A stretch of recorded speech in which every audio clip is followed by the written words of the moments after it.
Hey everyone, and welcome back to the news. So, we finally have a whole bunch to talk about. Patch 8.1.5 is here, and as expected, well, there's more stuff to do in the game for the non-raiders. We've got a new cinematic to break down as well. Then Blizzard have also shared their classic plans, which are basically spot on. But of course, it is another week, and that means there has been another minor drama, this time relating to an in-game store promotion that is kind of tied in with the Zandalari and Kultiran allied race launch. And this video's not it for the content today. Yesterday, I posted a industry news recap, kind of imagine the Philip DeFranco show, but for game industry news, and with my own few twists thrown in eventually. And there's also going to be 2 more videos on my second game industry channel today, so be sure to check that out. Alright, first, the Proudmoore cinematic. This one was a lovely surprise. The team really have done a fantastic job with their cinematics this expansion, and the most recent 8.1.5 one is no exception. It really does show the power of having a well-developed cinematic workflow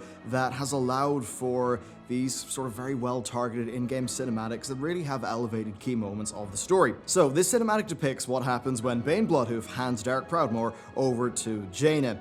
Now, current players will of course know what's going on here, but if you're a lapsed player, well, Sylvanas planned to raise and indoctrinate Derek, using him to assassinate Jaina, Tandred, and their mother. Bane couldn't really bear to see this happen. He felt like it was very, very wrong, so he, along with Zelling, decided to break Derek free, leading to this cinematic.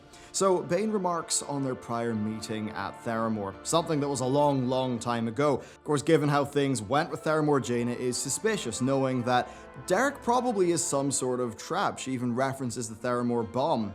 Derek reveals what's really going on though, that he is free, that Sylvanas' plan had been foiled, and that Bane had helped him. Bane then talks about how the Horde has a sickness within it, how they're waging war while the Earth Mother dies. Now that is a very interesting line. Now we had thought the Earth Mother maybe was a loon, but this actually just suggests that the Earth Mother is Azeroth, or it could just be some wordplay. Maybe even it sort of suggests a bit of a connection between Azeroth and a loon, or something like that, but it is very interesting indeed to see the World Soul Azeroth be referred to as Earth Mother by the Tauren. That could be a sort of a soft retcon, or it could just be updating that the Tauren are maybe further understanding their religion and what the Earth Mother is, and well, that this is just their most up-to-date understanding of that. If so, then I actually think that's a pretty nice little development. Bane likely does know that Sylvanas will kill him for what he does here, but he is resigned to his fate, saying that he will return home. And this cinematic really is a fine example of the craft, with the application of Jaina's leitmotif to Bane quite clearly indicating, their common ground, the allegiance, them sort of believing each other to be honorable characters. It's well written, it's well acted, it really is great. And it's the sort of thing where it's nice that because these are now cheaper to make than a full cost expansion cinematic, they can really use them a lot more to highlight these important moments. They know the players pick up on these even if they don't read the quest text, and that very much means that cinematics like this, they exist to absolutely make it clear to people that Bane is not with the current Horde, and that does set us up for quite the future story. Now, as the war campaign progresses, and I believe this is currently all unlocked in the US, Sylvanas catches wind of this meeting between Bane and Jaina. Players can actually tip off Nathanos to it beforehand, though we don't know if that's a choice that's going to be reflected in the future story or not. Regardless though, Sylvanas calls a meeting of the Horde leadership in which she reveals what Bane and Zelling did. Zelling is immediately killed by Nathanos, and Bane is imprisoned. Sylvanas makes it very, very clear that she will not tolerate disloyalty, but will this have the intended effect on the rest of the Horde leadership? Well, after the meeting, players get to talk with the Horde leaders. Lorthamar says that he cannot fault Bane for his actions, and that he exposed a schism in the Horde that has been opening. He fears that she will come down hard on the Tauren as punishment, and that she would do the same to his people if he sided with Bane. He ends by saying that, well, we must be cautious and deliberate. So I think between the lines it's very clear that he wants rid of her. He's basically saying that she is a threat to his people. The difference is that he'll be pragmatic. He won't take an honorable yet foolish stand that won't really accomplish much. As for Rolcan, well, he's not thrilled either, saying that the Horde has to stick together to win, and that this just throws more fuel on the fire. As for Talanji, well, she is diplomatic, saying that she owes Sylvanas a lot, but will not follow her blindly, and that Bane deserves a fair trial for what he did. As for Geira, well, yeah, she's all for what Sylvanas did. She's actually a bit of a bastard, and that potentially sets it up for Yrel's Lightforge to seem a bit less evil. As for Thalyssra, well, she says that her resistance was just and that it cost her, and that she hopes that the same fate doesn't meet Bane. The way in which it's worded, well, I mean, it's very obvious. She ends up saying that she will go and talk to Lorthamar, so if we put two and two together, it's very likely that these two could be key resistance figures, but, importantly, only at the right moment. As for Exar, the guy's not happy. Garona, it's very clear that she's not happy either, saying that Bane's problem was not that he acted, but it was that he acted without subtlety. Myla Highmountain flat out questions why she's even with the Horde. Eitrig remembers how Tyrion Fordring treated him, which of course is very much a parallel with Bane. And Lillian Voss questions, well, Sylvanas' relationship with free will, because that was a major pillar for her for a long time. But hey, I'm sure Nathanos will just kill them all, because you know what? It's Blizzard Entertainment. You know Nathanos? He's just so cool, right? He's so awesome with his bow and his beard. He's a lame OC that they put into the game. He's so goddamn boring. Can they just get rid of Nathanos, please? I mean, man, he's such a terrible, forced character. Could all these assassin-type people like Garona and co. just cut him to ribbons, burn him, convince Sylvanas to just go off in a corner and shag Helya and be done with it and just not be seen for a while? Oh, at least we're getting some character payoff with like this excellent cinematic that really is great for the character work. But man, I hope Blizzard learn a lesson from this. More on that later. Past that, though, there are a few interesting lines from this cinematic. So, I'm still your brother for as long as stars do shine. Well, Derek, a bunch of other people are talking about stars, and guess what? They're all tentacle-filled. And there's also that, new star in the sky, that red one, that apparently, if it stops shining, will be very bad for us. So that's quite interesting. Also, and this is totally credit to Wowhead's perk, Derek is seen with his knife, and as we see with Syra and Dalaran, well, newly raised undead seem to be incredibly susceptible to Sylvanas' will. Now, Blizzard have said that those characters have free will, but it does really make you wonder if they even bother with second drafts with their writing over at Blizzard, to the point where I'd actually be happy for them to retcon that Syra and Dalaran are full-on mind controlled, because it just doesn't make sense. And I mean, anyway, Lillian Voss questions Sylvanas' thoughts on free will after the Derek plan came to light anyway. So if it turns out that Syra and Dalaran are actually a bit mind-controlled, then who's to say that Derek is not a mind-controlled sleeper agent? I mean, I have just binge-watched both seasons of the excellent Counterpart, which you seriously should watch, it's absolutely fantastic, and it's all about sleeper agents and spycraft, so I guess I could just be in the mood for some shenanigans like that. So overall, this cinematic is another escalation of the anti-Sylvanas plotline that Blizzard have been building up over the last while. You know what? It works well for the characters like Saurfang and like Bane.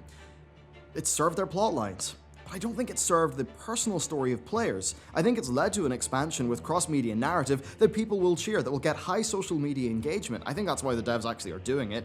I don't think they can really tell the two apart, but this is a story for a novel or a linear narrative game.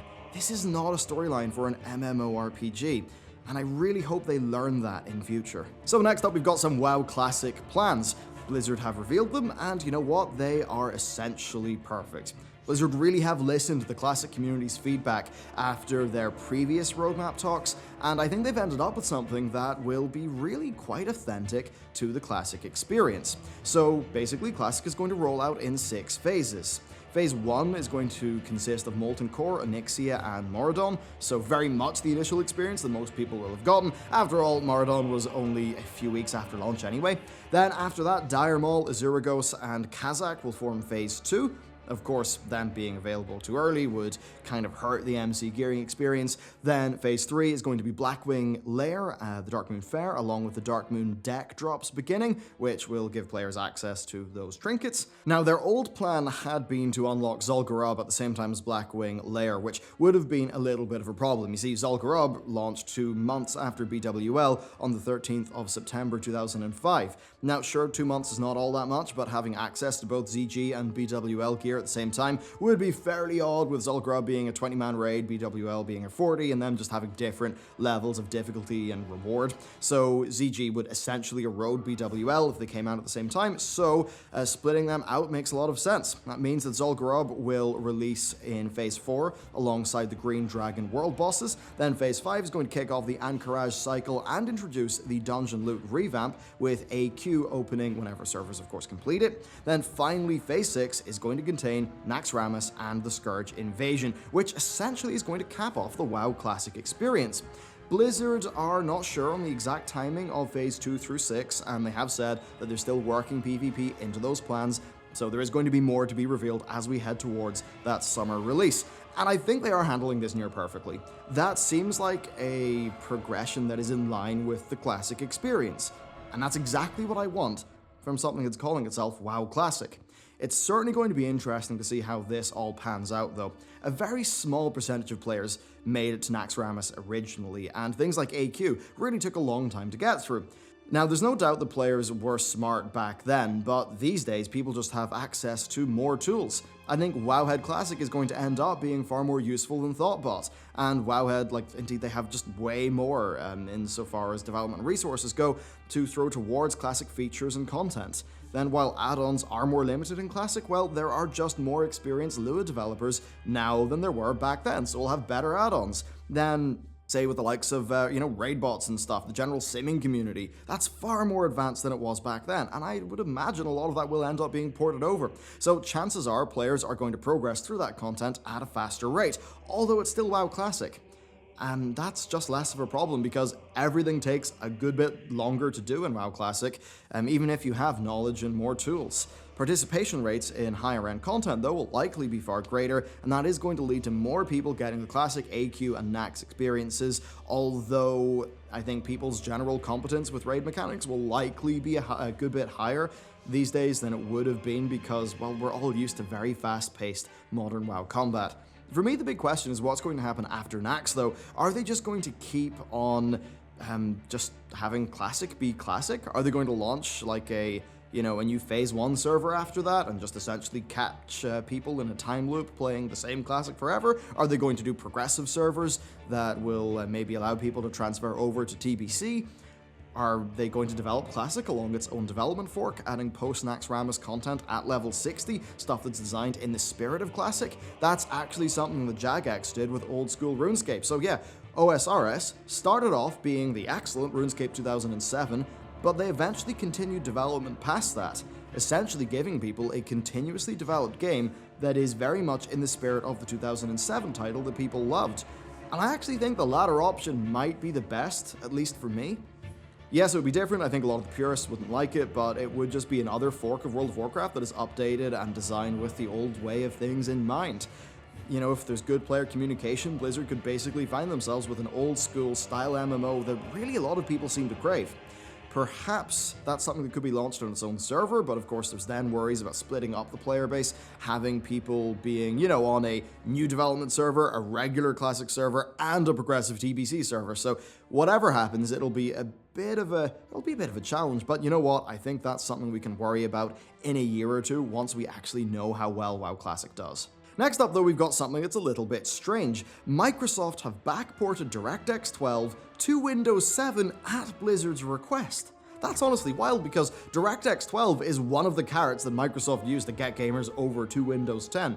But anyway, it's going to allow for the DirectX 12 multi-threaded optimizations to run on Windows 7, assuming you have a card that will support them. Past that, though, they have actually got a multi-threaded DirectX 11 implementation, which will give you most of the benefits from patch 8.1. So overall, this just means great performance gains for people on older hardware, and that's going to be really good for the general gameplay feel of WoW. Let's be real, fluctuating from 40 to 60 FPS is a terrible experience, but 25% more performance pretty much always has you being above 60, which is far less jarring. Next, though, we have a little bit of drama, and yes, it is store sale related drama.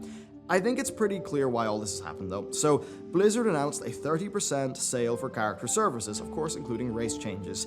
this happened right when they also released the new allied races, so it's pretty darn transparent what they're doing. They give people a reason to do a character transfer with the new character races, or, race change, and then they give people a limited time sale. It's sales 101. You feel like you're taking the smart deal for going with the sale, and indeed you feel like you'll be missing out if you don't. So it's just, persuasion. Doing this is entirely within Blizzard's rights, and I have nothing against the company earning profit. I do, however, think that in context, people being angry about it is understandable. The game is not in a great state, so when players are more squeezed for money, and that's also happening, well, it doesn't feel great for the players, and they don't feel like they're being respected. Ultimately, though, subscriber numbers don't matter that much for World of Warcraft. It's all about revenue. Blizzard PR actually once asked me to talk about this point as a clarification, which really made me laugh, because talking about it does not look good for Blizzard PR at all. It shows to people that their incentives are more to double down on high spenders and less to focus on a good experience across the board. Revenue-wise, half the players, but those players spending twice as much money by what Blizzard PR wanted me to reinforce to people is just fine. But of course, as a player, you know that them having equal revenue but half the players is not good for the health of the game and is not good for your experience of playing it. So it's a funny thing overall.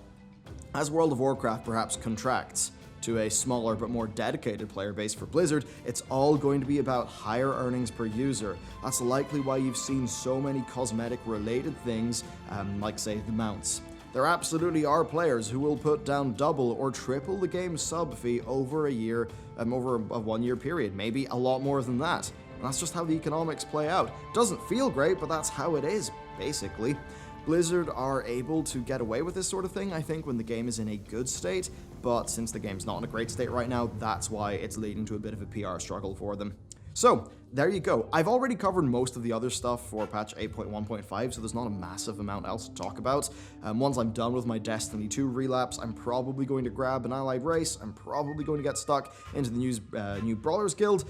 But past that, well, I would not be surprised if our first look at patch 8.2's PTR is really soon, maybe within the next fortnight.